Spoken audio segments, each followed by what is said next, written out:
pole position of his career and the second this year, an absolutely searingly fast lap yesterday. Alongside him is his teammate Nelson Piquet, and there's a great deal of rivalry between them. Behind Mansell in the yellow Lotus Honda is Senna, 43 laps. And it's go. They start on a bend here. Berger comes out. Senna sprints through and ahead of Piquet up into second place. Beautiful start there. Piquet tried to drive round the outside of Senna. We had a terrific coming together last year. Prost got punted off, but it looks to me as though everybody is round and clear. It's Mansell leading, Senna second, Piquet third. Then the two Ferraris behind him as they go into the Eau Rouge and start the blindingly fast climb up through fifth and sixth gears to Le Radaillon, to Kemmel, where they're doing 200 miles an hour and more as they approach the highest point of the course. And this is it. Mansell, Senna, Piquet, beautiful start by the Brazilian in the yellow Lotus Honda, with the Williams sandwiching him, then the two Ferraris, who desperately want to do well here today because they haven't won a Grand-Prix for 25 races. Germany 1985. And they're going much better here in Belgium than they did in either Imola or Brazil. The Ferraris are showing form again. But Mansell now, with a clear track ahead of him on lap one, you can see the lead he's got over Senna, Piquet. Mansell in tremendous form. In the 4 practice sessions, he was fastest in 3 of them, and already that looks like one of the Brabhams out to me. Or is it a Ligier? Anyway, we'll have to check on that and let you know on our lap charts. But meantime, it is still Mansell leading, Senna second. Here's the replay. And here you see tremendous dart by Senna through a very small gap, but he made it beautifully, got him up into second place. And this is the shot from the helicopter.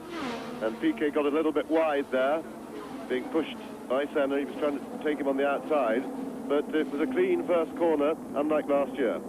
Well, there was actually a bump together between a Ligier and a Brabham in midfield, but here is Mansell completing the first lap with 42 to go. The man who won last year and was second in 1985, and already Prost is up. Prost is well up ahead of one of the Ferraris, and as they go through it, Mansell leading, Senna second, Piquet third, Berger, Alboreto is fourth, Prost is in fifth place, then a long gap before Fabi and Benetton in trouble. Yes, it was damage to the rear suspension of that Benetton there. You see the left rear wheel is hanging all awry, and that looks like Thierry Boutsen, in fact. It is Boutsen, and that'll cause great disappointment to the local crowd here, who've been very enthusiastic, having one of their own in the race and doing so well. So Boutsen is out. He must have been a bit of a coming together there. So, oh! And that looks like a very nasty one indeed. One of the Tyrrells on the right, a car in the middle there with the whole... The race is bound to be stopped now.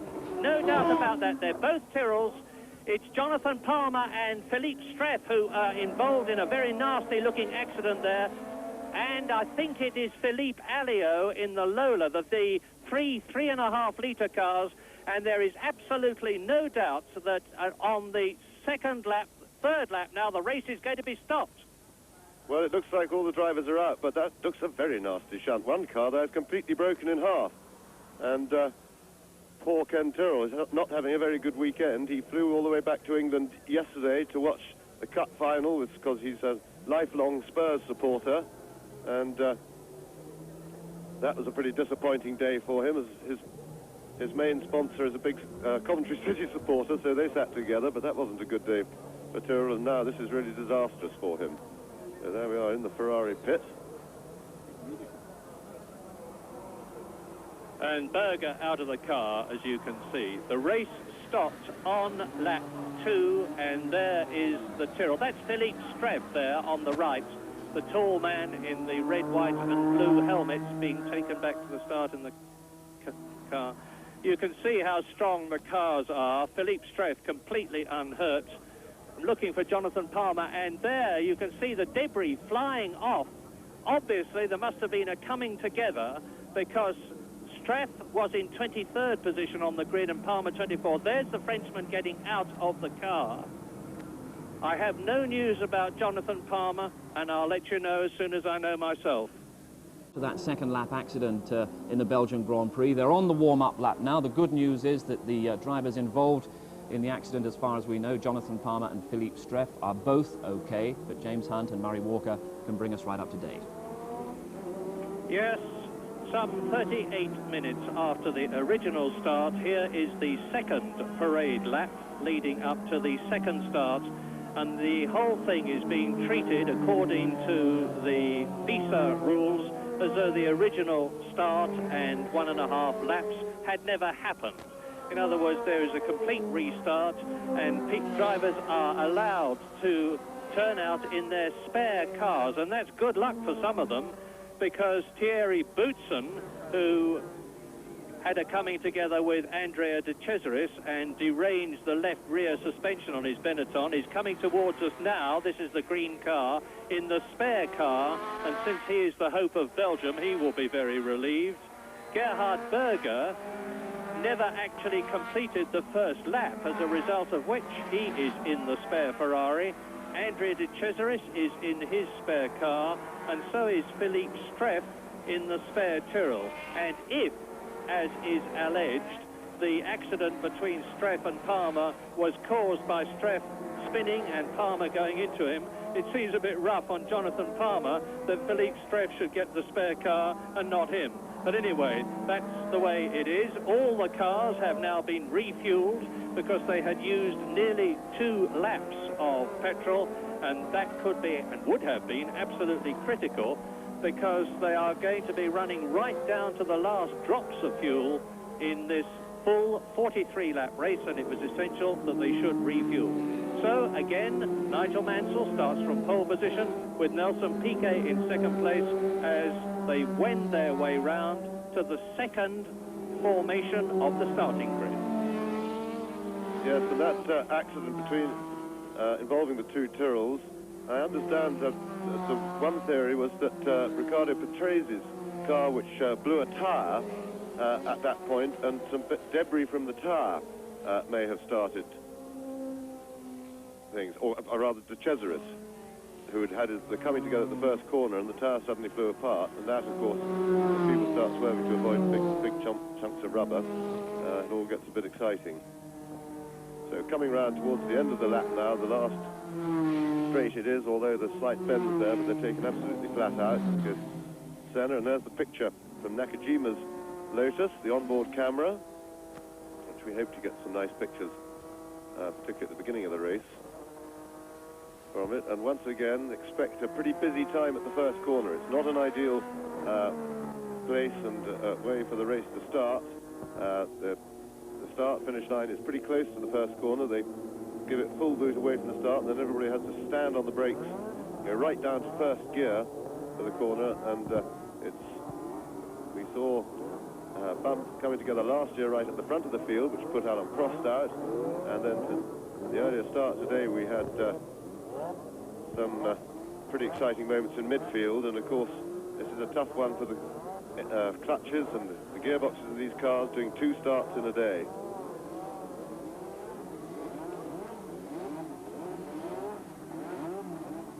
So this is the second start of the Belgian Grand Prix, and reverting back to what James was just saying about clutches, there was quite a frenzied atmosphere in the Williams pit after the warm-up when they changed the clutches on both Mansell's and Piquet's Williams Hondas. On the left of your picture, pole position, Nigel Mansell. To the right in the front row, Nelson Piquet. Behind Mansell is Ayrton Senna. Behind Piquet is Berger, and it's the second time for go. Up to La Source, and again, Senna sprints through past both of them. And the Brazilian leads this time, with Nigel Mansell in second place, one of the Ferraris, and I think it was Berger in third position. Down to fourth place goes Piquet, down towards Eau Rouge, and it's Senna, Mansell, Piquet, Alboreto, and Prost up to fifth. And there was a bit of bumping at the back of the field then. I couldn't see who they were, but a lump of car was flying around in the track, so right down at the back there was a bit of bumping and boring. Streff, however, is on his way up the climb after Eau Rouge towards Le Radaillon, up to the highest part of the course, Les Combes, which they approach at some 200 miles an hour. Senna leading, Mansell's catching him, Piquet is third, Alboreto in the Ferrari is in fourth place, and behind Alboreto in fifth place, world champion Alain Prost, who won in Brazil, second in the championship. Ayrton Senna in the active suspension Lotus Honda. The Brazilian won here in 1985. Yes, tremendous start by Ayrton Senna. He went for the same gap that he saw in the previous start. Had to really squeeze, and Mansell having a go, but he's on the outside line. Oh, and Senna's in trouble, and he's taken them both off. Senna was on the slippery stuff on the inside. The wheels are digging in. He's not going to be able to move, and that is naughty, because Senna, I would say, was definitely the culprit there, and he took Nigel Mansell out of the race. Sensation on lap one of the second start, and now a joyful Nelson Piquet in the lead, because Piquet, and look at this replay, as Senna on the inside refused to give way and Mansell spins off.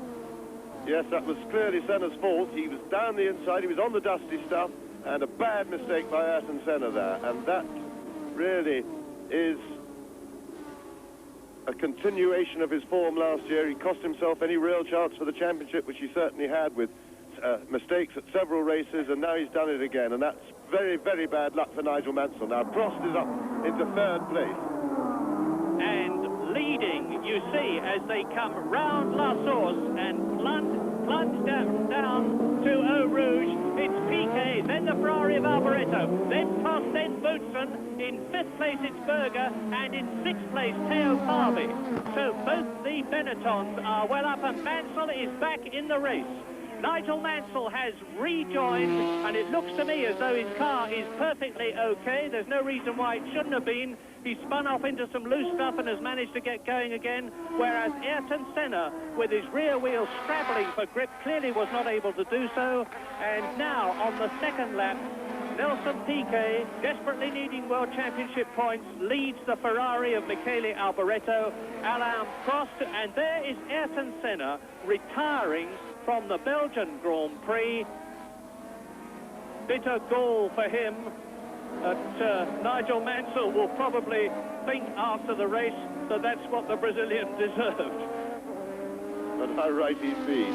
Yes, that's really, really cruel luck for Mansell. He was doing nothing wrong at all. And Senna, for no good reason, put himself onto the slippery stuff and just slithered into Mansell. And that really was a bad mistake. So there's Nelson Piquet now leading the race. He'll be happy to have the Ferrari behind him, because Prost will undoubtedly be the man he fears. And let us recap the position then, with one lap completed. Nelson Piquet leads, Alboreto second, Prost third. Boutsen is in fourth place, followed by Berger fifth. Fabi is sixth, and Patrese is seventh. In eighth position, it is Stefan Johansson, ninth Cheever, and 10th Warwick, and sparks flying and a Ferrari blowing. That's Gerhard Berger's car, the spare car of Gerhard Berger, out at the conclusion of the second lap, with obviously a blown engine or a blown turbo. Prost is fourth, Boutsen is right behind him. There is Theo Fabi in fifth place. That is Patrese in sixth position. Into the pits with the back of the car aflame comes Gerhard Berger. The Belgian Grand Prix full of incidents. This is the second start of the race. We are now into lap 3 with Nelson Piquet leading by some 1.2 seconds as he drags up to Les Combes. There's the Scarlet Ferrari of Alboreto, who won the last Grand Prix for Ferrari in Germany in 1985. And if Ferrari do not win here in Belgium, it will be the longest starvation of race wins they've ever had.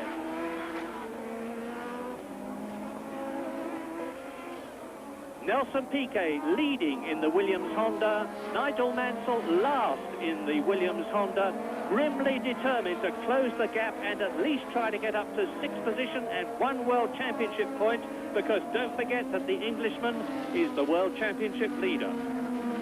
Look at Nelson Piquet. down in the valley, down towards the Rome and Liège corners, chased by Michele Alboreto. And the work that Englishman John Barnard, the new technical director of Ferrari, is doing and has done is starting to bear fruit. The Ferraris are going much better than they did, but clearly not well enough to deal with Nelson Piquet. Here he comes towards us. Alboreto behind him, Prost in third position. There's Berger on the right of your picture with Gordon Kimball on the left, the Ferrari gearbox specialist. Gerhard Berger unhappily out of his third race for Ferrari.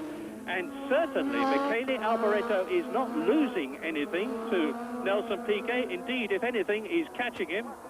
The gap now is just under a second, less than that as they go into La Source. But with the two Benettons, fourth and fifth, and with Johansson in third position, followed by Patrese seventh, the significant thing to me is that Alain Prost is within sight of Nelson Piquet leading and Alboreto second. There's Alboreto, there's Prost third.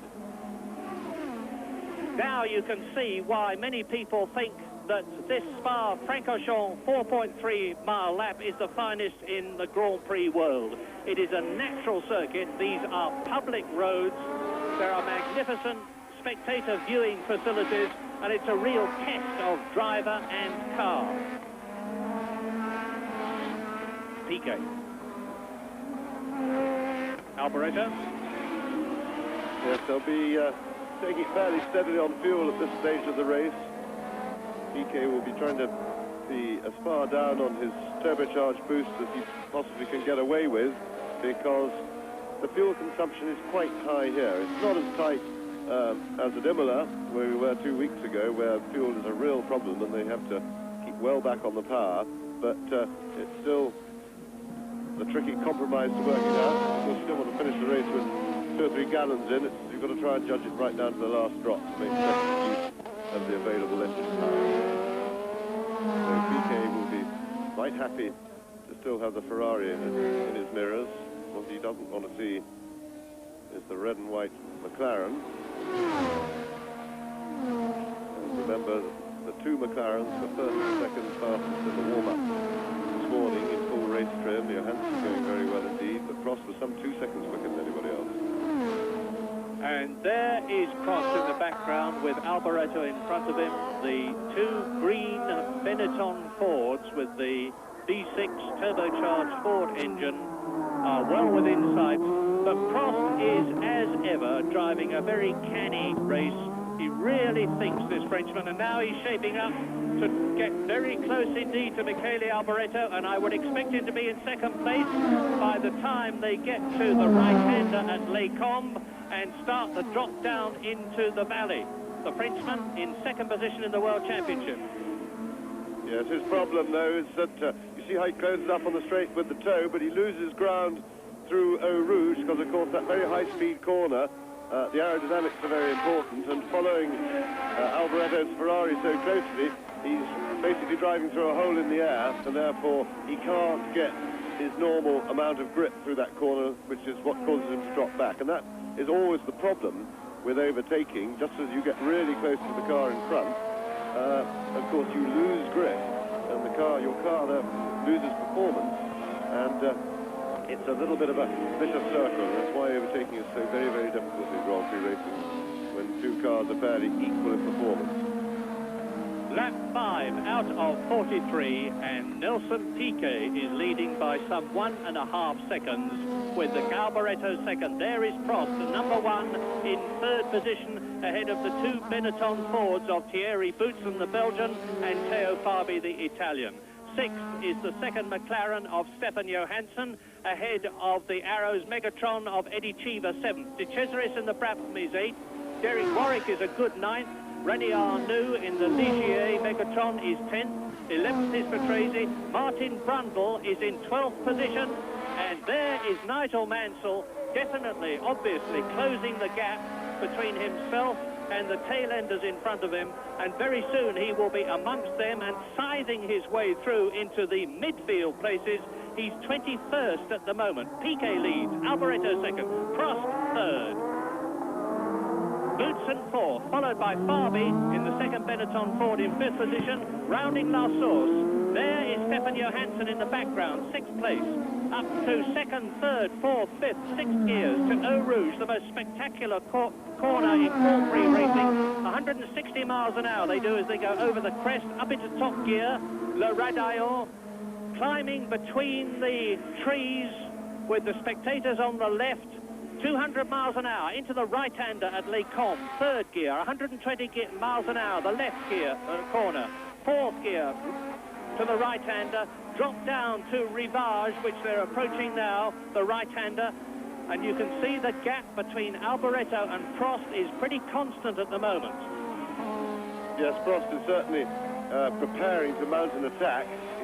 I think he's probably already worked out that it's not going to be easy to get past Alboreto because this is all these corners, medium speed corners, very aerodynamically important, and he's going to have somehow to maybe use a bit of extra fuel and turn his boost up as he comes down the hill to Eau Rouge, try and get a good run through Eau Rouge and pass him along the straight afterwards. But it is a problem staying close to Alboreto through Eau Rouge because of the aerodynamics.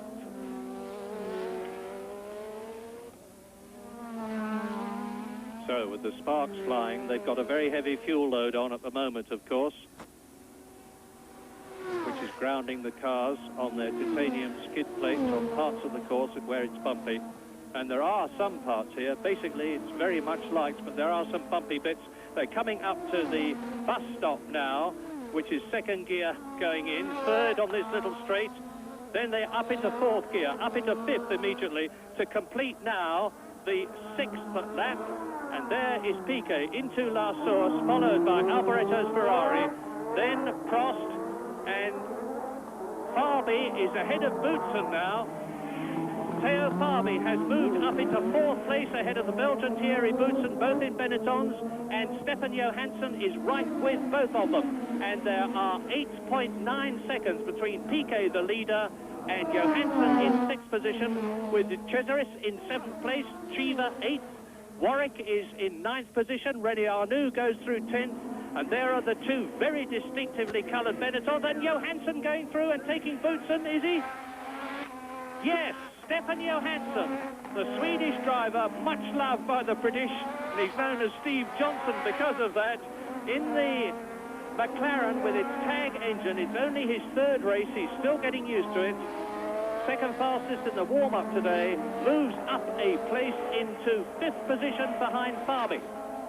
Yes, you've got a good view from the aerial camera then of just how fast in a straight line this McLaren is. The McLaren team always try to run as little wing as possible, that's so as not to create extra aerodynamic drag, and that certainly paid off there because he was able to stride past Boutsen on the straight, and this is of course what Prost is trying to do with Alboreto, but the combination of running probably less aerodynamic downforce than the Ferrari and the hole in the air, it really is, he drops back too much in Eau Rouge. He just can't keep close enough to the Ferrari through as he goes onto the straight. Don't forget that there is a 3.5-litre race within this Belgian Grand Prix as well. It's being led by Ivan Capelli at the moment in the T car, and as you see, Nelson Piquet is fastest, 1 minute 59.60, and that compares with the lap record. And Mansell is up into 8th place. The lap record won 18th place, I'm sorry, and over the line goes Piquet. Now look at Alboreto with Prost challenging him really hard. And in another lap, Prost will be through into second position, I think.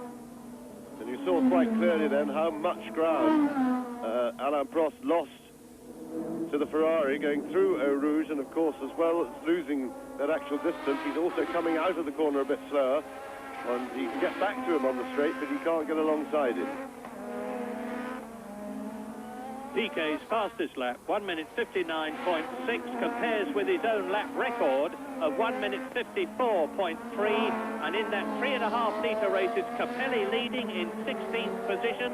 Behind Capelli, in second position in the 3.5-litre contest, is Philippe Alliot. Fabre is in third position. Philippe Streff is in fourth place. But is Alain Prost going to catch and get past Alboreto? Ferrari needing so much to do well. They finished third at San Marino. And now Alain Prost is the fastest. 1 minute 59.76. That's slightly quicker.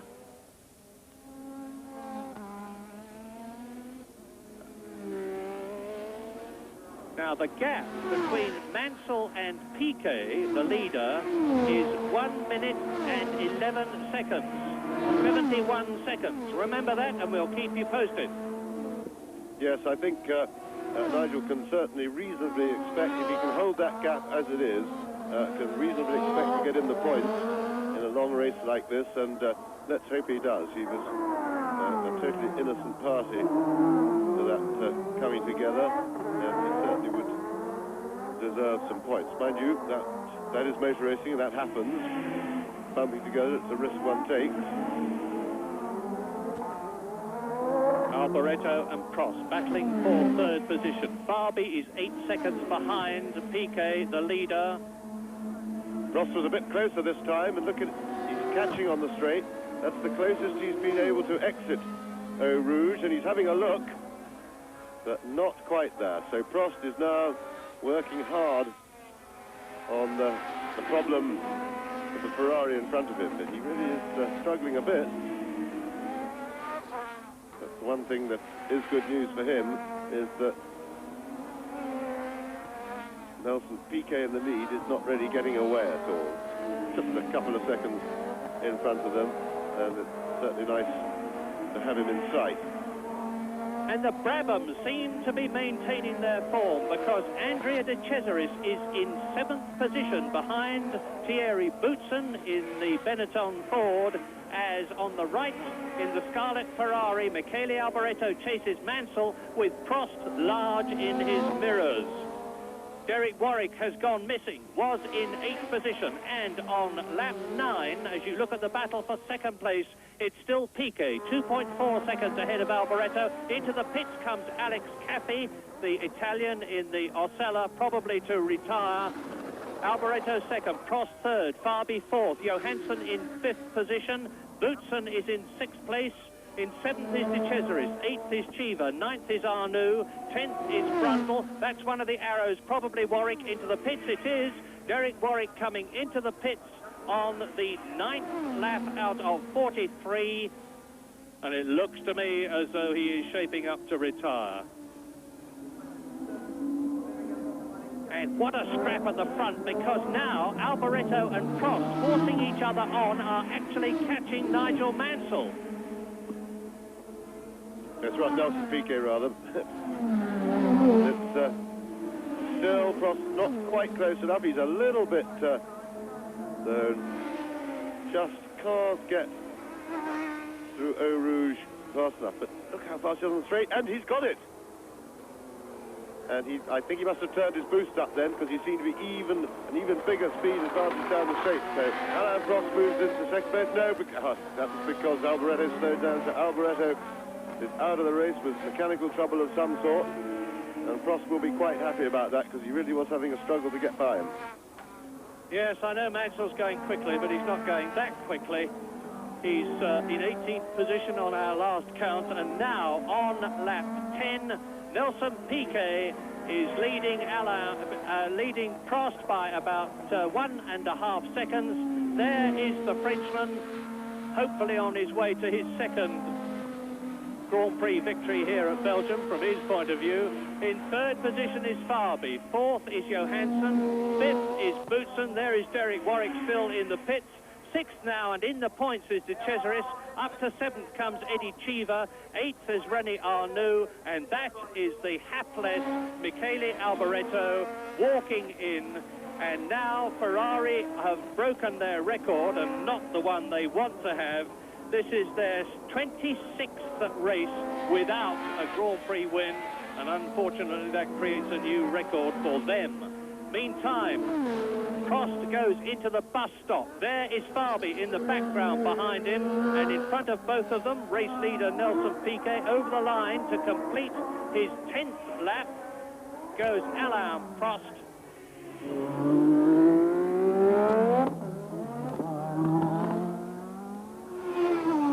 And up goes Fabre in the 3.5 litre car. Now, where is Nelson Piquet? Because we see Alain Prost go through, we see Fabi go through, we see Johansson and Boutsen go through, and here, coming up to the right-hander at Les Combes, with the crowd wildly waving, the Belgian crowd waving the Frenchman Alain Prost in the McLaren tag, and no sign of Nelson Piquet around the circuit. That's right, when we picked Prost up at the bus stop, Piquet had already disappeared, so we didn't see what happened to him. Hopefully if he starts out on the circuit, we'll get a glimpse of his car as we follow the lap round. And this looks like a Williams to me. Is this Nelson Piquet? It is, and that's Nelson Piquet. So Piquet has had some sort of trouble, but he took an awfully long time. Maybe he's had a spin and taken time to get going again.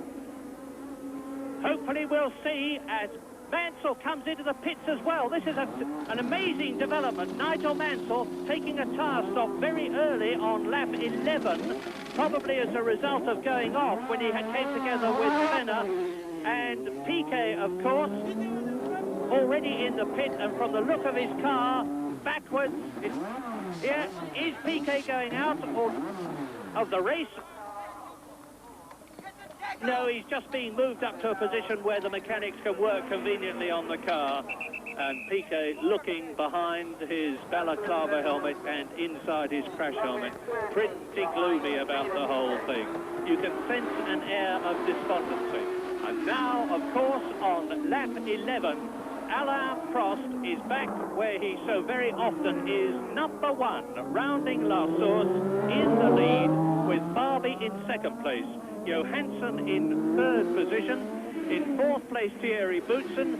As a matter of interest, Nigel Mansell had worked his way up to 14th when he came into the pits, and now the leading 4 drivers are on their 12th lap out of 43. Is the Belgian Grand Prix already a foregone conclusion? With a long, long way to go, because Alain Prost there is, in the opinion of most people, the finest Grand Prix driver of them all. And the McLaren tag, that's the new car for 1987, a joint design led by the new technical director Gordon Murray, is famed for its reliability. The Williams there of Piquet, new wheels and tyres going on. Again, then, the leaders. We are on lap 12 with Prost leading Fabi's Benetton by 2.2 seconds. Johansson is 5 seconds behind the leader in 3rd place. 4th is Boutsen, 11 seconds behind Prost. 5th now is Andre de Cesaris, but nearly half a minute behind the leader. In 6th position, the Arrows Megatron of Eddie Cheever, 40 seconds behind Prost. And in 7th position, it's René Arnoux. Martin Brundle, who finished 5th at San Marino in the Zach Speed, is now up into 8th place in the new car. Nakajima, the Japanese driver in the Lotus Honda, is 9th. In 10th position is Pier Carlo Ghinzani in the 2nd of the Ligier Megatrons. Capelli is leading the 3.5 litre race in 11th place, followed by Alio in the Lola 12th, and Nigel Mansell is 13th, as you look again at Alex Cathy. But the gap between Mansell, the leader, Mansell in 13th place and Prost, the leader, is 1 minute and 35 seconds. And here is Prost. Well, we can make a tour probably now with Alain Prost as he plunges down into Eau Rouge, climbs up to Kemmel, and already the Frenchman with a 3.3 second lead over Theo Fabi's Benetton Ford may well, in contact through his radio, there is Fabi, be really pacing himself. He may even have wound the boost back a bit. There is Johansson in 3rd place. The McLarens 1st and 3rd, And Stefan Johansson, who is new to the McLaren team, finished third in Brazil and fourth in San Marino, and is currently third in the World Championship. And behind Johansson, that is Thierry Boutsen, whose record in Belgium has been absolutely terrible through no fault of his own in Grand Prix racing, because the car he was in before was not competitive. The Belgian that we're looking at now has always been regarded by many people as one of the best potential Grand Prix drivers of the year, and he is now starting to prove it.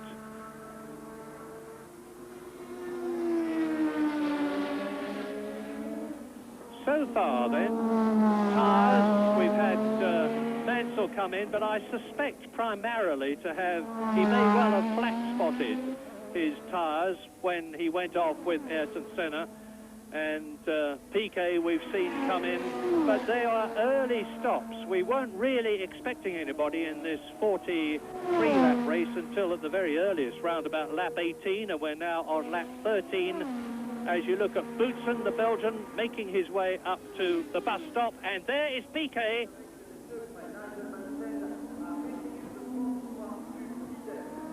Yes, that's a replay of Piquet limping into the pits.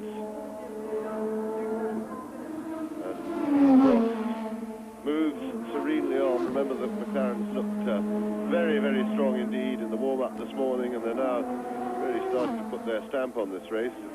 It's a pity that we've lost some of the potential front runners so early in the race, with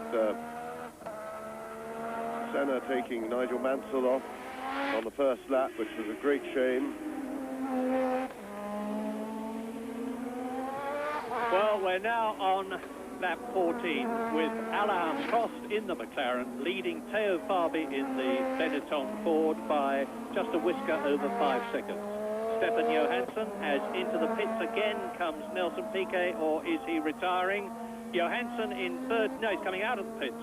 Johansson, let's go again over these positions, because Alain Prost is leading, Fabi second, Johansson third, Boutsen fourth, De Cesaris in fifth position, Cheever in the Arrows is in sixth place, and Piquet is fluttering and banging his way past the Eau Rouge corner, and it looks to me as though Piquet is very soon going to retire. There is something gravely wrong with the Williams Honda, and it's Prost leading, Fabi second, Johansson third, Boutsen fourth, De Cesaris fifth, Cheever sixth, Arnoux seventh, Brundle is in eighth position, Nakajima is ninth, Ginzani is 10th, Capelli 11th, Alio 12th, Nigel Mansell in 13th position, 1 minute and 35 seconds behind Alain Prost, the race leader.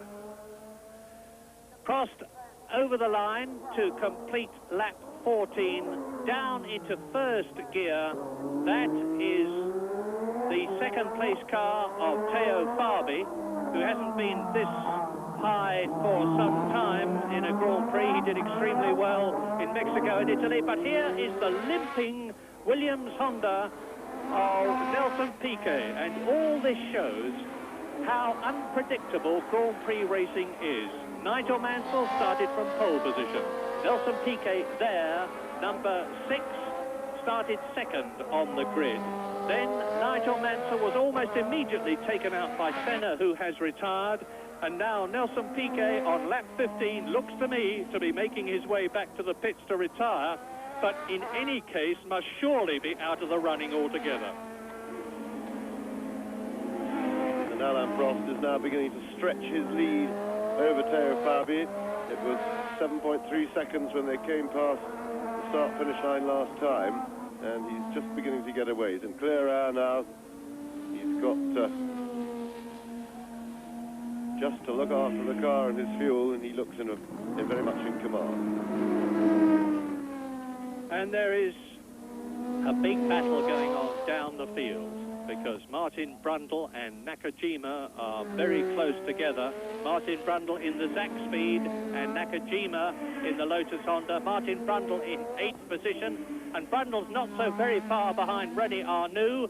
As you look at race leader Alain Prost, this incredible Frenchman who has been world champion twice, has won 26 Grand Prix, only one less than Jackie Stewart. And if he wins here today, it will equal Jackie Stewart's record, and Jackie is here possibly to see that happen. I was talking to him about it, and he said, well, never mind, I've had the record a very long time, and in fact I've had the record longer than it took me to get it, and that takes some thinking about. There's Prost in second place, Johansson in third. The gap between the two of them is about 3 seconds, and Ivan Capelli is out of the race in the Leighton House 3.5-litre March with its Ford DFZ engine, and he's had a really fraught Belgian Grand Prix day because he had to get going in the spare car after his race car let him down on the parade lap, and indeed he was destined not to finish the race anyway because the spare car only holds 100 litres of fuel and is really regarded as a training car, a practice car. So Capelli couldn't have expected to finish, but at least he had the consolation of leading the 3.5-litre class and the battle for the Jim Clark Trophy, which is the equivalent of the World Championship for Drivers Award in the 3.5-litre class. There's the gap, 9.5 seconds now between Prost, who really can stroke it home to victory, and he's not going to take any chances. Very, very mature, of course. This is his 108th Grand Prix, and we're with Nakajima now. This is the first time that we've been in the camera car. He's plunging down to Eau Rouge at about 160 miles an hour, and the car going over the crest in front of him is the 8th place exact speed of Martin Brundle. Now he's doing nearly 200 miles an hour. I'll say that again, 200 miles an hour. There's Martin Brundle. He's lost the nose cone of his sack speed. Behind him is Nakajima, who is closing up all the time on the Englishman in the German car. Now they're dropping down towards Rivage. That breakup of picture was simply caused by fluid cleaning the lens, and it's operated from a helicopter overhead, would you believe, as Alain Prost, who is getting on towards a lap ahead of them, is on now his 17th lap. And he's pulling away from Theo Fabi at some 2 seconds a lap at the moment. The lead up to nearly 12 seconds, and Prost comfortably the fastest man on the circuit. His last lap was a 1:58.6, and pretty much everybody else is struggling to get under 2 minutes. Stefan Johansson in the other McLaren is in the 59s as he chases Theo Fabi, and he's about 2 seconds, or a second and a half behind him, and he's catching him. Well, he's caught there. He's actually caught him completely. So Johansson now challenging Fabi for second place and making it. Down the inside, just out breaking him down the hill there. So it looks very much like a demonstration run from McLaren if they don't have any mechanical problems. This is lap 17. Alain Prost leads Theo Fabi by... This is lap 16, and Alain Prost is leading Fabi by 12 seconds. Change for position. There is Johansson in second place. So on this, now the 17th lap, Alain Prost with Johansson in the McLaren in second place. Fabi down to third. Boutsen in fourth place. De Cesaris fifth. Cheever is in sixth position. René Arnoux is seventh. Martin Brundle in eighth, but for how much longer, with Nakajima catching him in the Lotus, ninth position. 10th is Ginzani, 11th is Alio, and the McLaren steamroller is back in business. For so long, we saw Niki Lauda and Alain Prost decimating the opposition, and now it looks as though Johansson, having taken the second place in the McLaren team to team leader Alain Prost, is enabling the McLaren team to do just that again. Make nonsense out of the opposition. Despite the strength of the Williams team, despite Ayrton Senna in the Lotus, and there is Fabi dropping back all the time in the Benetton Ford. They have a throttle lag problem still with the Ford V6 turbo motor in the Benettons, and it's showing up as they approach the twisty part here, because Stefan Johansson in the superbly handling McLaren, powered by the TAG engine, is fairly romping away now in second position from Theo Fabi, and that's the gap, 17.28 seconds between the McLaren of Prost, the race leader, on lap 18, and the one that you're looking at, Little Leaf, Stefan Johansson. His father, his Swedish father's Christian name is Leif Johansson, and Stefan was therefore known as Little Leaf, and because of that, if you can see his crash helmet closely enough, you'll see that it's got leaves painted all over it. Boutsen in the pits. Thierry Boutsen, who was in 5th position, and it looks like a terminal brake problem. The right rear disc brake is obviously grossly overheating, and there he is waiting for something to happen. Yes, and I have a feeling that Theo Fabi might be in the similar sort of brake trouble, because, and into the pits, it's Alain Prost coming in, hopefully just for his tyre change. Lap 17, pretty much when we expected to, or on lap 18 to be exact, as he crosses the line there. So Prost, the first one in for the routine tyre change, as Stefan Johansson now just edges past him into the lead, and Prost is going to come out right behind Fabi. In fact, I think he got out just in front, but he'll be on cold tyres. It'll be interesting to see now if Johansson attempts to pass him. The tyres are, of course, artificially heated before they're put on. They're wrapped up in electric sort of eiderdowns to heat them up. But Prost will be anxious to stay in front of Johansson. Johansson, on the other hand, no, he's staying behind his boss, his team leader. He probably could have jumped past him.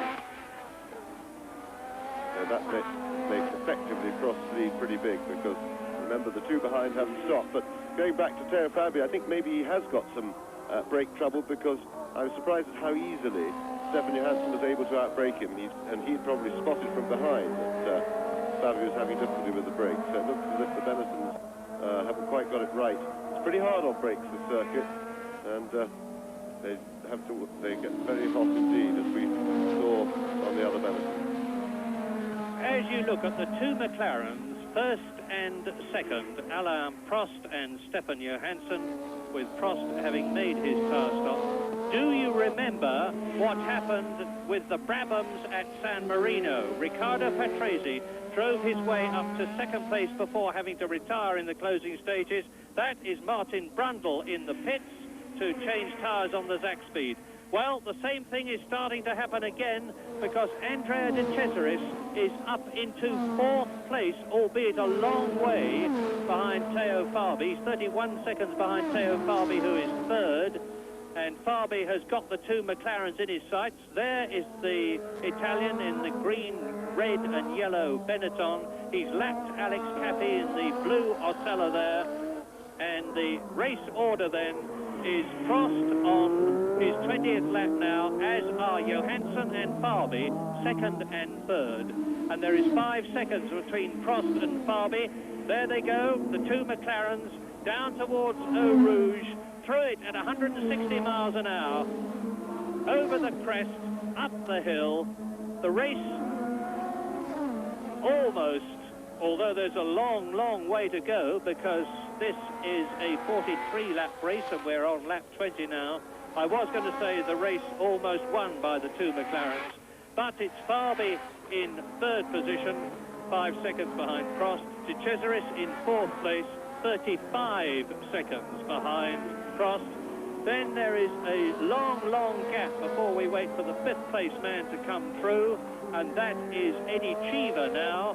And in 6th position, it is René Arnoux, as Boutsen is being retired.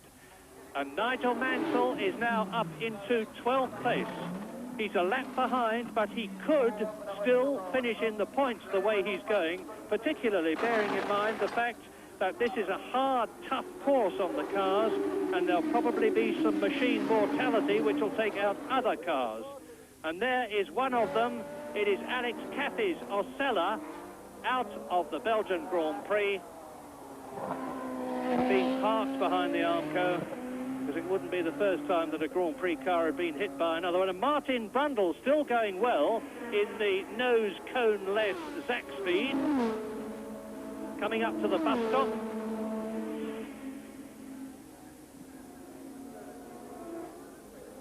And through they go. Alio ahead of Martin Brundle.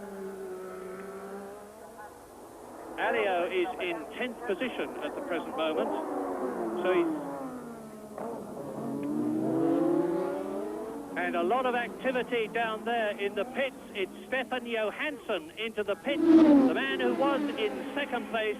And that means, of course, that Alain Prost, race leader, here he is, having lapped Brundle and Alio as Johansson exits the pits. It means to say that the lead now by Alain Prost has been massively increased. Eau Rouge, Stefan Johansson, with the crane looming over the corner, ready to retrieve any car that hits the barriers. We had a colossal accident yesterday in the Formula 3000 race, which was won by Michel Trollet, the Frenchman, with Britain's Martin Brundle in a magnificent second place. And that accident was between the two Spanish drivers, Sala and Vinuesa. Sala's perfectly okay, but Vinuesa is being treated. Mark Blundell in second place in the Formula 3000 race. And here is Stefan Johansson in the McLaren. And the race is run for Martin Brundle, 5th at San Marino. He had a lot of problems here in the Zach speed, and he is now out of the race. You can see what the problem is, either a very big engine blow-up or more likely a turbo problem, because the turbos run very, very hot indeed, and as soon as any oil gets to the broken parts, up goes the smoke, and there is Nakajima. And we are on lap 21 now. Prost leading, Johansson second, Farby third. And you can see the onboard TV camera just to the right. Well, now we're looking out of it, but we could see it looking down on the car behind his head.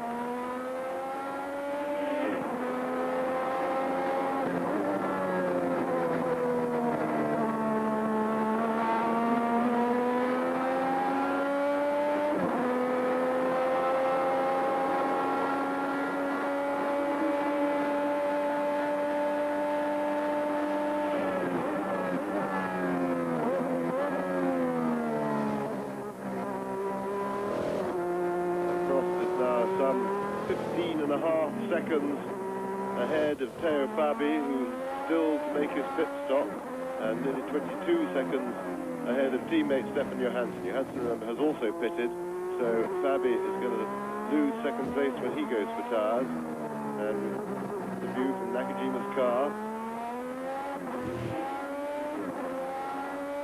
Jumps away down the hill, then hard on the brakes, down to the gearbox. You see him changing gear on the right, of course, in single-seater racing cars. Move along, yes, and then back up through the box. Back down again. With such enormous quantities of power, these cars accelerate very, very fast. So there's a lot of rushing up and down to the gearbox involved. See, puts there a little bit. And Nakajima not really holding a very good line, but then that's probably why he's a great deal slower than teammate Ayrton Senna. Well, nevertheless, the incredible Nakajima is in 6th place. I say incredible because this is the Japanese driver's first full Grand Prix season, and he's got Alain Prost trying to saw the Lotus in half now with the nose cone of the McLaren. Now, hopefully, if we stay with Nakajima, as the producers do, there goes Prost. That was what I was hoping for. They go into the right-hander at La Source, the slowest corner on the course, and look at the way world champion Alain Prost in the lead pulls away from the powerful Lotus Honda of Satoru Nakajima, who is in 6th place, but has been lapped. Now, I was saying this was Nakajima's first Grand Prix season. Nevertheless, he finished just outside the points in his first Grand Prix in Brazil in 7th place. He finished in the points at San Marino in 6th place. And of course, every Grand Prix circuit he drives at, he is driving at for the first time. He's never driven at Spa before. He's in 6th place. I correct myself. Frantic gesture from James, who reminds me that Nakajima has driven in the Formula 3000 race here at Spa last year. But not with power like this, of course. He's got approximately double the horsepower in the Lotus Honda that he had in his car last year. And Johansson is back into 2nd place. He's passed Fabi. The McLarens are 1st and 2nd on lap 23. So the order then is Alain Prost 20 seconds ahead of Johansson, who is about 5 seconds or so ahead of Fabi now in 3rd position. 4th and gamely hanging on is Andrea de Cesaris, as into the pits comes Eddie Cheever in the Arrows Megatron, who was in 5th position. 6th behind Eddie Cheever. There was a battle between Ginzani and Nakajima, but there is the Benetton Ford of 3rd place man Teo Fabi, and the race is getting very spread out indeed. This is lap 23, 20 laps to go, including the one that they are on, because it's a 43 lap race. And the demands on the cars, the engines, the gearbox, the brakes, not to mention the drivers, are very considerable.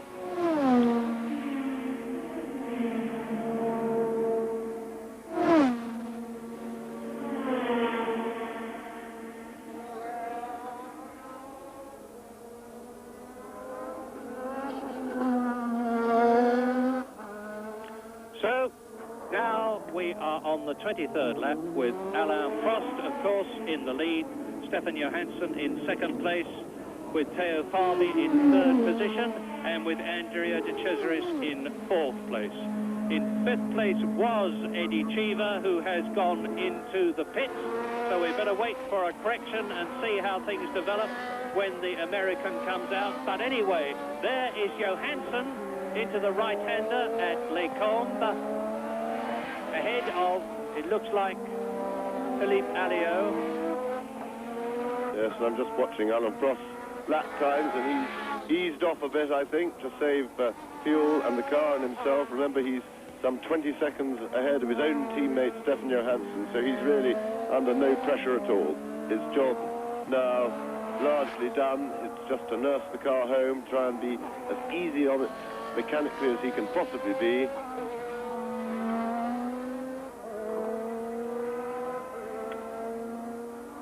And of course, above all, fingers and everything crossed, from his point of view, to make sure he gets no mechanical dramas.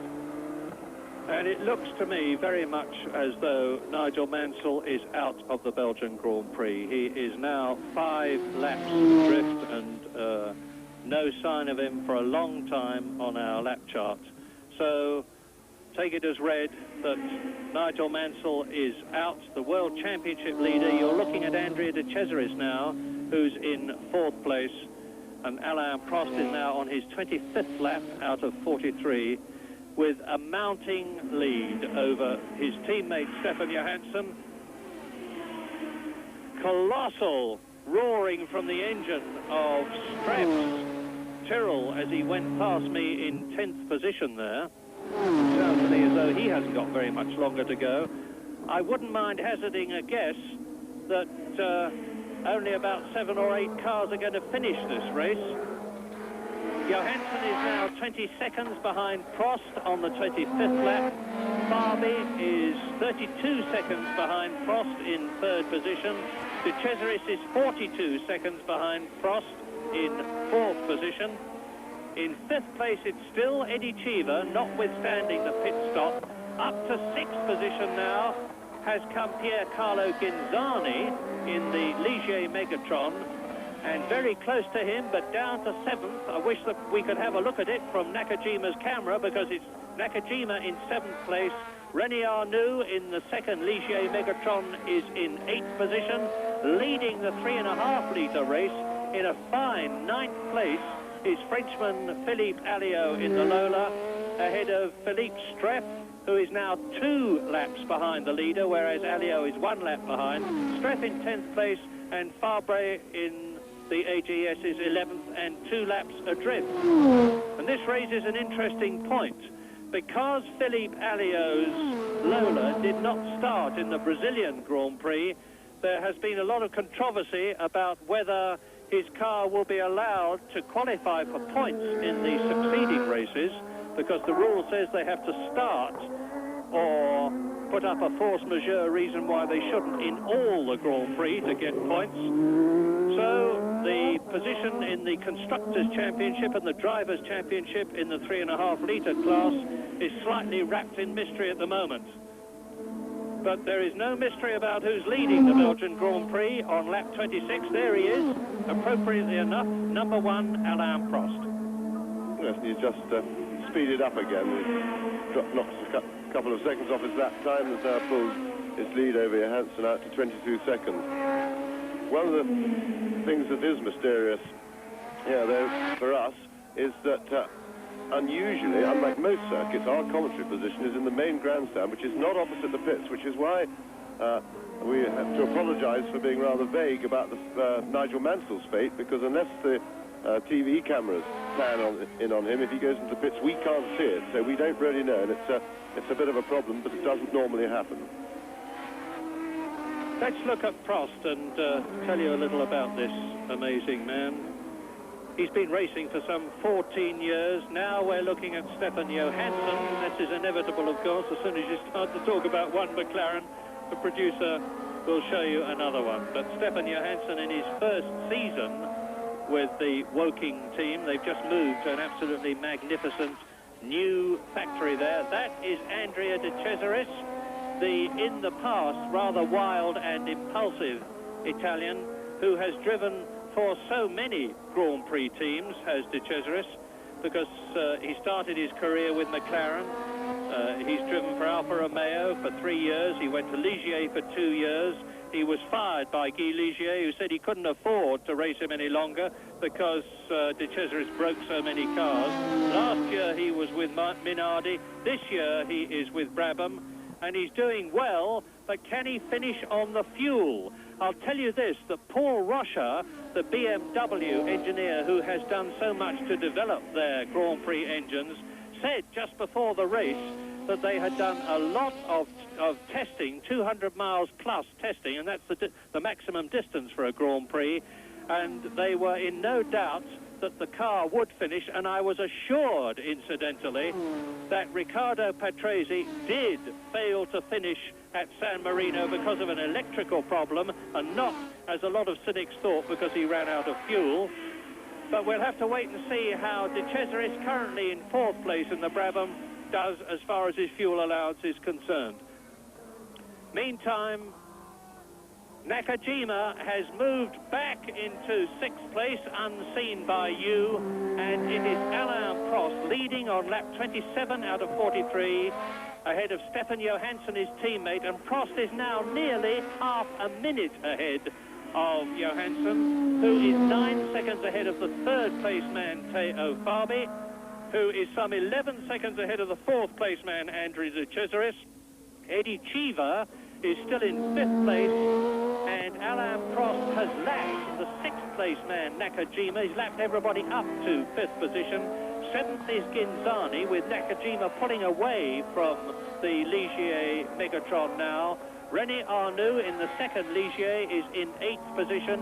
9th is Philippe Alliot, leading the 3.5 litre class, only 1 lap behind Prost.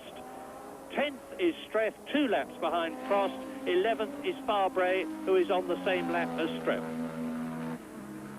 And Prost has speeded up again and stretching out his lead. He's now done a 1:57.1, which is probably over a second quicker than anybody else has been in this race, and his dominance is absolutely staggering. And in fact, he just crossed the line, he's got his lap time printed out, and he slowed down again, so he just knocked that lead up to getting on for 30 seconds and has eased up again. I should think that was probably putting in a quick lap like that, but then can't think of any good reason other than to relieve his boredom out there not much going on. He's under no threat. He needs to keep himself on his toes. In the meantime, though, De Cesaris is in fact catching Fabi, chasing him for third place. Fabi's in third place, remember, and De Cesaris is catching him at about a second a lap. Now, this is Alain Prost. This is the man who started his career in kart racing, moved up to the Formula Renault class in France, and he was Formula Renault champion of France, Formula Renault European champion, then he became Formula 3 European champion. Then, amidst a blaze of publicity, he joined the Renault team in 1981, won many races for them, but was very dissatisfied with the way they ran the team. At the end of 1983, he left them and he joined McLaren. And he looks as though he's about to equal the Grand Prix wins record of Jackie Stewart. Theo Fabi, incidentally, in third position behind Johansson, has definitely got a bad misfire, and that could well account for the fact that Andrea De Cesaris in the Brabham in fourth place is catching the Benetton Ford. No doubt at all about that. And I was saying that Alain Prost shows every sign not only of equaling Jackie Stewart's record here today, but going on to win many, many more Grand Prix and to join, indeed he has already done so in my opinion, the all-time greats like Nuvolari, Fangio, Jim Clark, Jackie Stewart himself. And Prost has now completed 28 laps, looking imperturbable, smooth, and that's De Cesaris in the third of those cars. That's Streff in the lead car, followed by René Arnoux in the Ligier Megatron, and catching both of them, and that's Thierry Boutsen in the background, catching both of them was Andrea De Cesaris. And in the process as well, he's coming up to the bus stop now. Past one, closing up on Arnoux. And look at the way the turbo car pulls away from the 3.5-litre Ford-powered Tyrrell of the Frenchman Philippe Streff. Andrea De Cesaris now on his way to complete his 28th lap. In fourth position, 55 seconds behind race leader Alain Prost. Past René Arnoux he goes, who is in seventh place. So now the fourth place man has lapped the seventh place man. We're on lap 29. The race leader, the race order is Prost, half a minute ahead of Johansson second. Fabi is third, but being caught rapidly by Andrea De Cesaris, and you're looking down at the Brabham now, fourth position. Fifth is still Eddie Cheever in the arrows. Here is De Cesaris coming towards us and into the right-hander at Les Combes. Sixth behind Cheever is Nakajima. And then still on the same lap, seventh Arnoux, eighth Ginzani, ninth Alio leading the 3.5-litre class.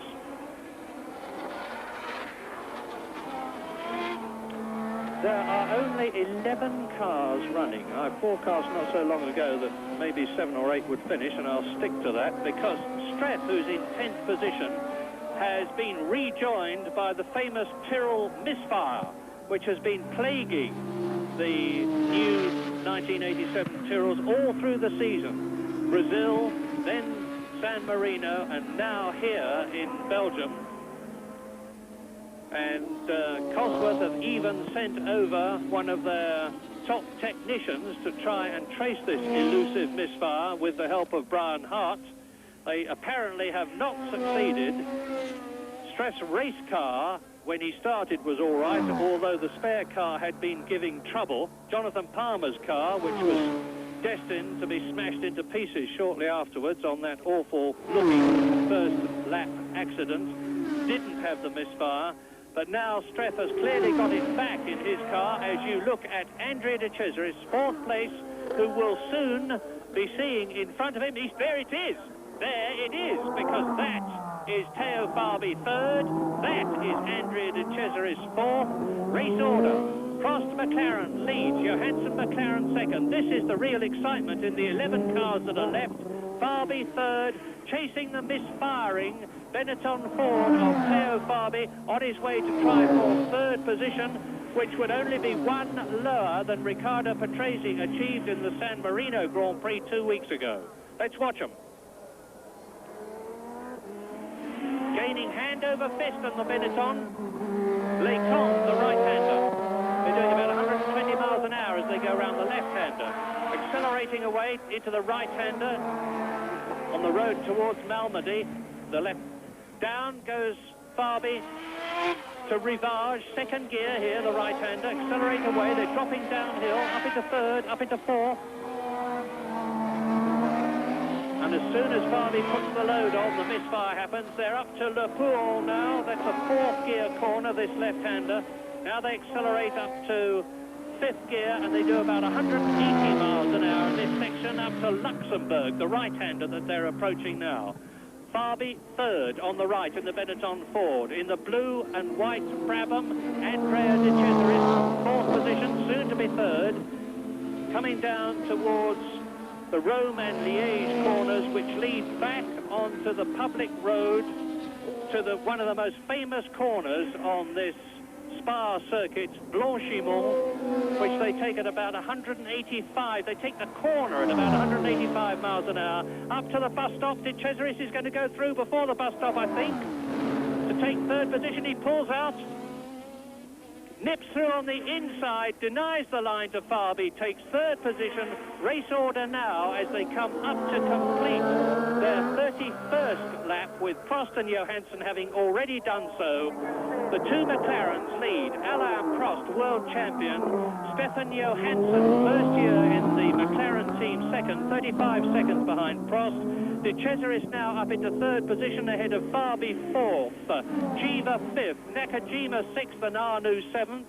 And Chiva, Nakajima, and Arnoux, as you look at the replay of De Cesaris dipping through and taking the Benetton Ford, the fifth, sixth, seventh, eighth, and ninth men, that's Alio in ninth position, leading the 3.5-litre race, are 1 lap behind Alain Prost. Fabre in the AGS 3.5-litre in 10th place is 2 laps behind. It's another driving demonstration by Alain Prost. Yes, it certainly is. I think he might even consider this a bit too easy for him. I think he'd probably enjoy a little bit more pressure and work. He's still slowly extending his lead. I'm sure he's driving well throttled back, as it were, and still going away. He's some 35 seconds in front of Stefan Johansson. The interesting situation is to watch the face of Teo Fabi at the moment. Now, he's had this misfire for some laps, and it doesn't seem to be getting any worse, so he may just be able to go on. He's got some 16 seconds on Eddie Chiva behind him, so Chiva will have to, he's got a fair bit of way to catch him, but he's got quite a reasonable distance in which to do it. Let's just recall some of the famous names who are no longer in the Belgian Grand Prix. Jonathan Palmer out, but we believe perfectly okay. Nigel Mansell out, the man who started in pole position. Nelson Piquet out. There is the confirmation of the first 6 places, and you see that Nakajima and Chiva are 1 lap adrift of the leader in 5th and 6th places. Riccardo Patrese out, Martin Brundle out, Ayrton Senna out right at the beginning of the race when he took Nigel Mansell off. Ivan Capelli out after a fine drive in the 3.5-litre Leighton House March, and incidentally Mr. Akagi, the Japanese boss, is over to see Capelli racing, and Michele Alboreto out, Gerhard Berger out,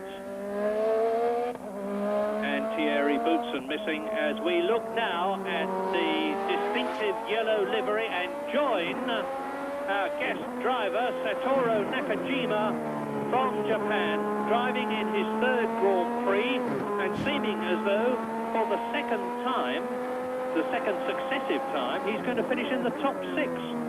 This Gerard Ducarouge designed car has got the new active suspension. Watch the right-hand wheel and the suspension links, and I'll tell you that Nakajima's car has got this new revolutionary Lotus engineering suspension, as you look now at Alain Prost. By the way, of course, Nakajima in the only remaining Honda-powered car, with Senna out, Piquet out, and Mansell out.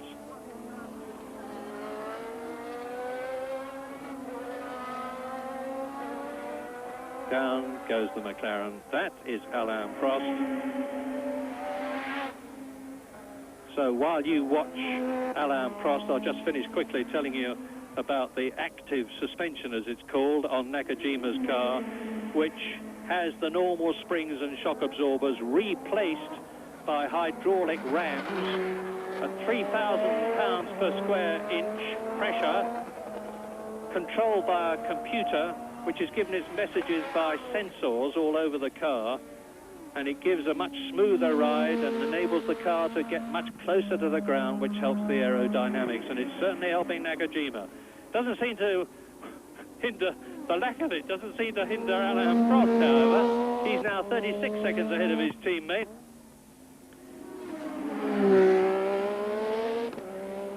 And there were those who said last season, when the brilliantly gifted John Barnard, who had originated this MP4 McLaren design, left McLaren and went to Ferrari, that the Woking team with their red and white cars would be in trouble without his talents at the helm. Well, John Barnard is working very hard at Ferrari to put their problems right. Gordon Murray, the ex-Brabham designer, has taken over at McLaren, and assisted by people like Neil Oatley and Steve Nichols and Tim Wright, have jointly with a lot of other departmental heads at Woking, people in charge of the aerodynamics, people in charge of the gearbox and all the separate parts of the car, produced a successor, and you're looking at it now, which is obviously every bit as superior in race trim to last year's cars. That's Johansson's, by the way. And McLaren are starting to look very, very strong indeed. They won in Brazil. They're going to win here in Belgium. At the present moment, in the Constructors' Championship, when this race started, McLaren were tying with Williams. Now, of course, they're going to be 9 points ahead with both the Williams Honda cars out, and seemingly the two McLarens of Prost and Johansson finishing in first and second points, first and second places. That's Eddie Cheever being caught by Johansson. So if you add up the 9 points for the winner and the 6 points for the second place man, you get 15, and that is the amount that the McLaren team will be ahead of Williams at the end of this race, if number 2, Johansson, finishes in second place, and number 1, Prost, the race leader, finishes where he is now. And that is a crushing advantage to have. I'm sure you've been in this position, James, cruising round to victory, and Prost is now on his 34th lap in this 43-lap race. How do you prevent yourself from losing concentration? Well, that certainly is the main problem, because you've slowed down, and so the level of mental output is not as demanding as when you're driving flat out, when concentration sort of comes naturally. But with experience, you just ease back on the car. Of course, it makes it an easy day's work. You try to get the car to the corners as quickly as possible, but you change up a little bit earlier to not rev the engine too high. I'm sure Prost will be back on his turbo boost to save fuel, and it's really a matter of just keeping one's mind on the job, because it is, of course, with these cars being so fast, it can be very costly. One little slip, one little mistake, and you let the car get away from you, but we don't see Prost do that very often. So I don't think there's any worries there, but he'd probably like a little bit more of a chase. He's now slowing it right down, Prost. He's dropped 4 seconds off or 5 seconds off his fastest lap of the race now, and letting Johansson catch him up a little bit, but that won't bother him at all, even if Johansson gets right to him. So it's just now nursing the car home, and fingers crossed all over the place to make sure nothing, or hoping that nothing will break down. And he's about to lap Eddie Cheever, who is in 5th position in the Arrows Megatron for the 2nd time. Eddie Cheever, the American, although he spent most of his life in Italy, who not only drives in the Arrows Formula One Grand Prix team, but drives this year, as he did last, for the all-conquering Jaguar sports car team, which have won all 4 of this year's Group C sports car races against the dominance of Porsche. And now Alain Prost is 2 laps ahead of Eddie Cheever, who is in 5th position. And the race order on lap 35, as you look at Stefan Johansson, is Alain Prost. Now Johansson in 2nd place, 33 seconds behind Prost. And there is the Benetton of Theo Fabi. Not unexpected, because you heard from both James and I that it was misfiring badly. Well, if only Benetton could get their reliability act together with their superb handling Rory Byrne designed car and the Ford turbo engine, they would be right up with the leaders. They proved it in practice, but now that's Fabi out of the race, and Boutsen was out some time ago. So Alain Prost, that you look at now, really has got only one problem now, and that's the one that James was talking about, maintaining concentration. I can't imagine that it is going to be too much of a problem for him. But Prost leads Johansson on lap 36 by some 32 seconds. Andrea De Cesaris in 3rd place. Eddie Cheever now lapped twice up into 4th position.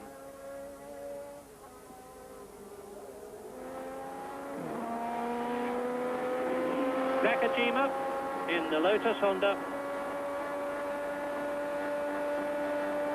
up to the crest. Watch his right hand as he changes gear. And observe the smooth and effortless way that the Lotus handles. He's in the points, of course, in 6th position.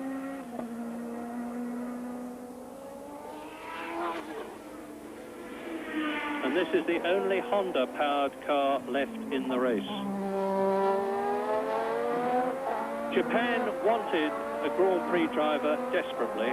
They seem to have a fine one in Satoru Nakajima, 5 times Formula 2 champion of Japan, and he's won just about everything else in saloon and other categories in that country. Alain Prost, number 1, on his way down to Eau Rouge again, leaving La Source behind him, is now on his 37th lap, 43-lap race.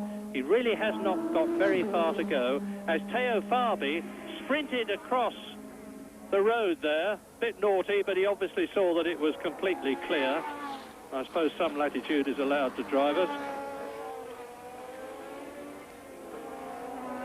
Race order, lap 36. In the lead, Alain Prost. In 2nd position, Stefan Johansson. Up into 3rd position some time ago, and he stayed there, Andrea De Cesaris. In 4th position now, Eddie Cheever. In 5th position now, Satoru Nakajima. And in 6th position, René Arnoux.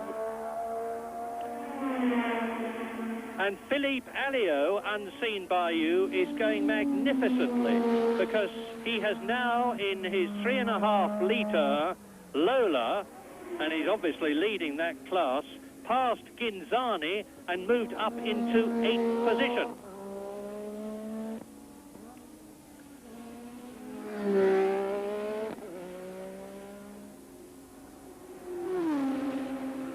The McLaren driver leads. A McLaren driver is 2nd. McLarens are on maximum Constructors' Championship points. What a fantastic team this has been over the years. Constructors' champions last year and the year before. Yes, they've certainly got a tremendous operation going at McLaren's, and the loss of John Barnard seems to have hurt them not at all, because the design team did a lot of changes, a lot of modifications to the car. It's still basically the same car, the same chassis, but a lot of things have been changed on it, and it looks very much by their form in the early part of this year as if everything they've done has been in the right direction, and they've made a notable improvement on what was already a magnificent car. So McLarens really do seem to be absolutely dominant at the moment. Of course, remember that in Imola 2 weeks ago, Prost broke down when he was just chasing Nigel Mansell for the lead, but Prost said immediately afterwards that he was in no doubt that he'd got the measure of Mansell, because the car was so good that day. In fact, he went as far as to say it was just about the best he'd ever had, and the most comfortable he'd ever felt in the car. So McLaren's dangerously dominant at the moment. That's not so good for us spectators. Close racing is what we like to see, and that's Stefan Johansson cruising along in a very, very comfortable second place. He's over half a minute, or he's pretty much exactly half a minute ahead of the Cesaris.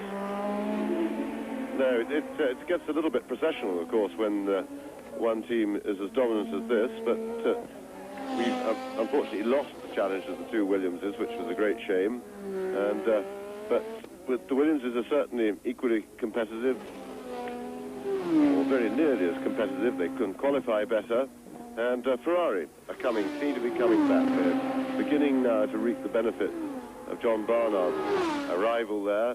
It was a little bit slow for the improvements to come, because he had to make a lot of new bits. The car's got pretty much all new suspension on it, and he's still modifying the car and adding things to it. Little puff of smoke there, and the locked brake. Of René Arnoux Ligier with its BMW-inspired Megatron engine, and Prost now on his 39th lap. Race order. Alain Prost leading still. Stefan Johansson over half a minute behind him. Andrea de Cesaris a fine third in the Brabham, giving real encouragement to Bernie Ecclestone's team and to the BMW technicians who've worked so hard on its four-cylinder turbocharged engine. Fourth, Eddie Cheever in the Arrows Megatron. Fifth, Nakajima, finishing a place higher, if he finishes there, than he did in San Marino. And if he goes on improving, 7th in his first Grand Prix, 6th in his second, 5th in his third, I suppose he's going to be winning round about France, and that may not be so funny as a lot of people think. And there goes the spin, and that is Philippe Alliot in the Lola, but he's recovered magnificently, and now Alliot has been passed by Ghinzani. Ghinzani goes up into 7th place by passing Ghinzani, who had laboriously caught the Italian. And there is Alain Prost motoring interestedly along behind them. He probably just missed that, concentrating on his own racing line. Well, he literally did just miss it, as you saw from the replay. Yes, that was could have been the most unfortunate way to finish this race, and that was very close indeed.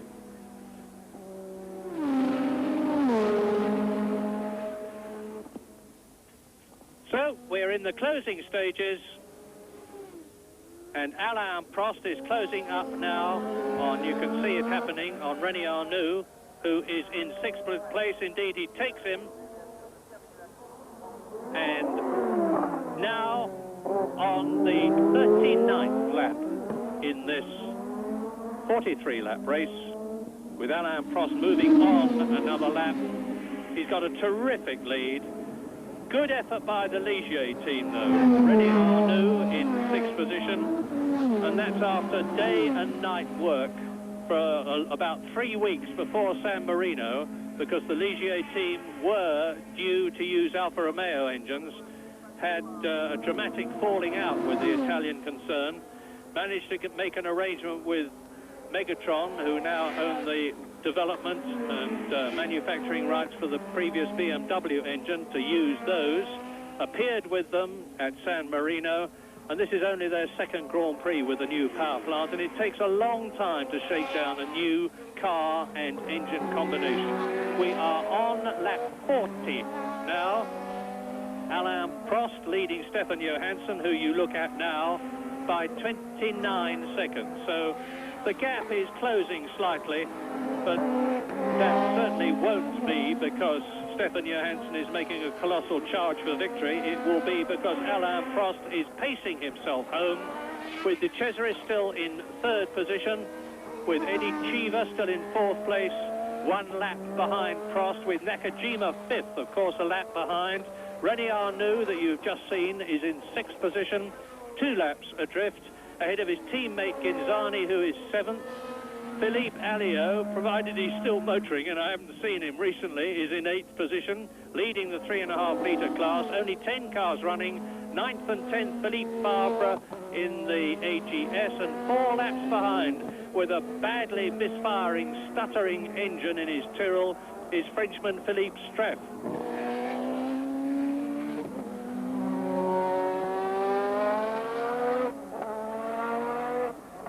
Prost rounds the slow right-hander, the first gear corner at Los Sources, accelerates away, down to Eau Rouge again.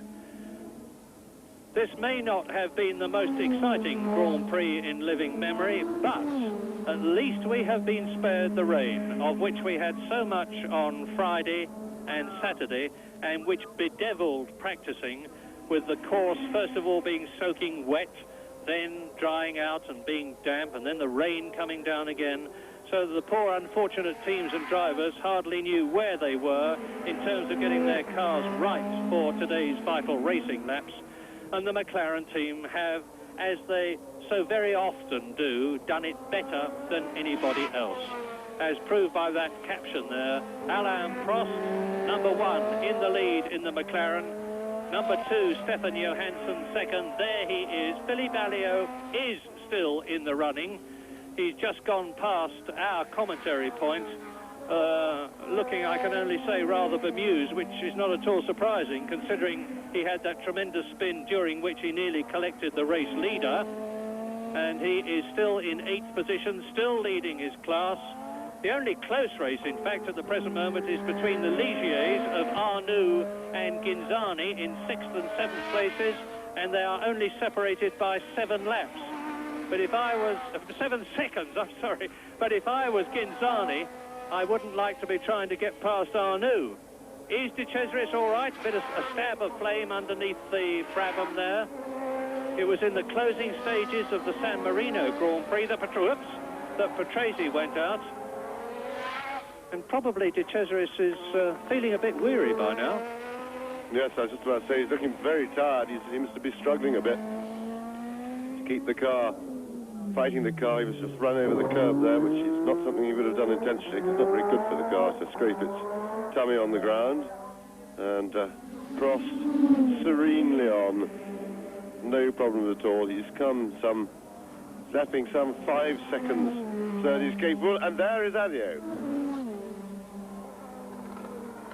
You can see what he's trying to do. He's trying to get the rear wheels off the curbing, but how on earth he thinks he's going to restart it again, I can't imagine. If he's push-started, he will be disqualified, so he might just as well not bother. The sensible thing to do is to push the car back and get it out of the way of the others, but then when you are in a racing frenzy with the old red mist in front of the eyes, you don't always do the most sensible thing, unless you're Alain Prost, the professor who never goes wrong. You are seeing history made now, because Alain Prost, number 1, world champion in 1986 and 1985, leading the Belgian Grand Prix on the 42nd lap out of 43 laps, provided he stays where he is now, will equal the all-time Grand Prix wins record of Jackie Stewart. 27 wins. Prost has won 26 times already in his short career, although I have to say, with no criticism of or discredit to him, that his percentage of wins to the number of races he has taken part in is not as good as Jackie Stewart's. Jackie Stewart won 27 Grand Prix out of the 99 that he drove in. And that is Fabre, Pascal Fabre, retiring the AGS. And that means to say that Philippe Streff looks as though he's going to get maximum points, because Fabre in the 3.5 litre class, Fabre is out. You've just seen Alio out. But will Streff finish the race? The way the Tyrrell is running at the moment, sounding as though the engine is going to jump out of the chassis every time he goes past us, puts it in considerable doubt. And now Alain Prost has completed 42 laps. You are looking at the finest driver of the day, without a shadow of doubt, about to create that record that I was telling you about, as he climbs for the last time towards Kemmel and then starts to drop down.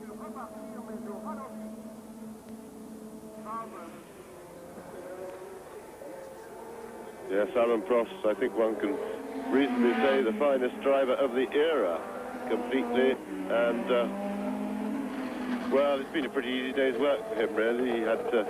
He took it as he usually does. No desperate rush at the start. He got away in the early laps in third place. Took his time getting past Michele Alboretto's Ferrari, and then really it was all planted in his lap. Michele Alboretto going out, and he's been in extremely comfortable shape ever since about lap 15. So Prost still doing the job, no mistakes, keeping it absolutely perfect.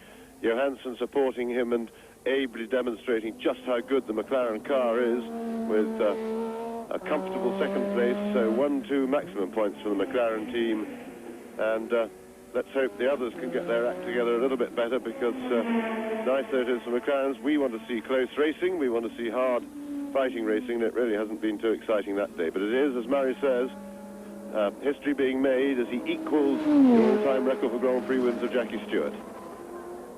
And in the process moves into the lead of the 1987 World Championship. He will add 9 points to the 9 he already has, 18 points. That will give him a conclusive lead. He exits the bus stop for the last time. He goes past the pits for the last time, closes up on Streff, who will still have to do a lap because he has not gone the full distance. Alain Prost, the winner then of the Belgian Grand Prix. And subject to them all finishing and official confirmation, second for the second McLaren of Stefan Johansson. A very well-earned third place for Andrea De Cesaris in the Brabham. Fourth for Eddie Cheever in the Arrows Megatron. Fifth and his third successive World Championship points finish for Satoru Nakajima in the Lotus Honda. And in sixth position, René Arnoux. In our coverage